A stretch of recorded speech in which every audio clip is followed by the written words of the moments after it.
Welcome to today's episode of Cascading Leadership. I am your friendly neighborhood talent strategy nerd, Dr. Jim. And today we're going to be talking about 5 steps that you can take to improve your employee retention. This is a critically important topic for many talent leaders because whether you are aware of it or not, retention is one of the biggest costs that an organization faces. For every person that leaves an organization, you can run up to 200% of their first year salary in replacement costs. So it's critically important for you to solve for retention as much as possible. Let's get into the 5 things that you can do to solve retention challenges that you might be facing.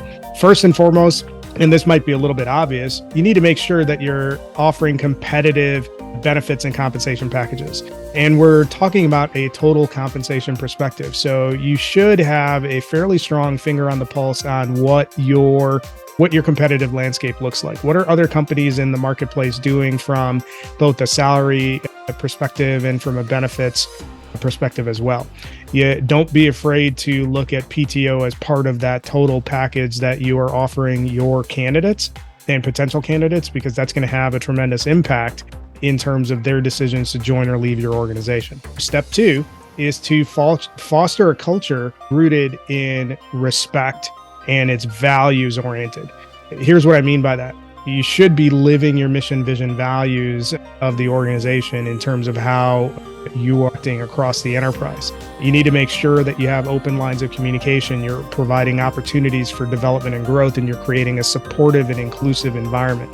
Those are just scratching the surface of some of the things that you can do from a values and employee respect perspective, but that should be high on the list of things that you're doing as an organization to get any persistent retention issues. The third thing that you can do is really focus on work-life balance.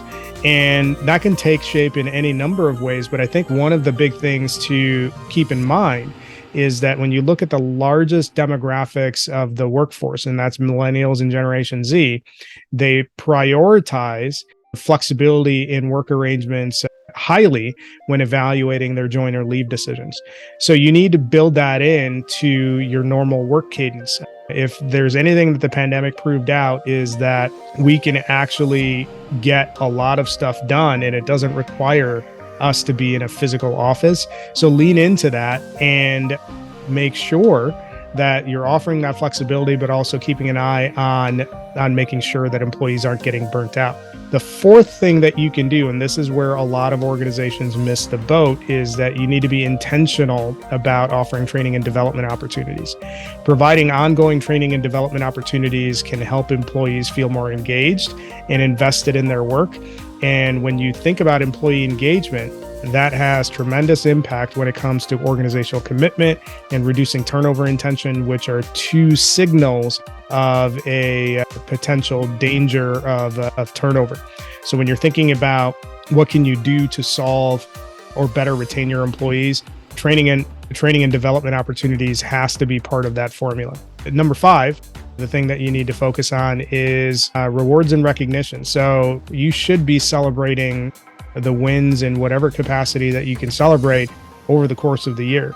Obviously, there's big and small milestones, so take every opportunity that you have to celebrate and recognize your team members. And that can be just verbal recognition. It could be awards. It could be promotions. It could be advancement opportunities. It could be stretch opportunities. It could be anything, any of those things. But make sure you're deliberate about recognizing those employees, recognizing your employees as a hedge against a turnover issue. So recapping the 5 steps that you should take to improve employee retention: make sure you're competitive from a compensation and benefits perspective. Make sure you're driving a culture that is rooted in values and mutual respect. Make sure you're operating and providing opportunities for work-life balance. Make sure you're providing ongoing training and development opportunities. And last but certainly not least, make sure you're offering employees recognition for a job well done. Thanks for joining us on this episode of Cascading Leadership. Hope you liked the quick hitter episode. If you like the show, or if you like this episode, leave us a review, tell a friend.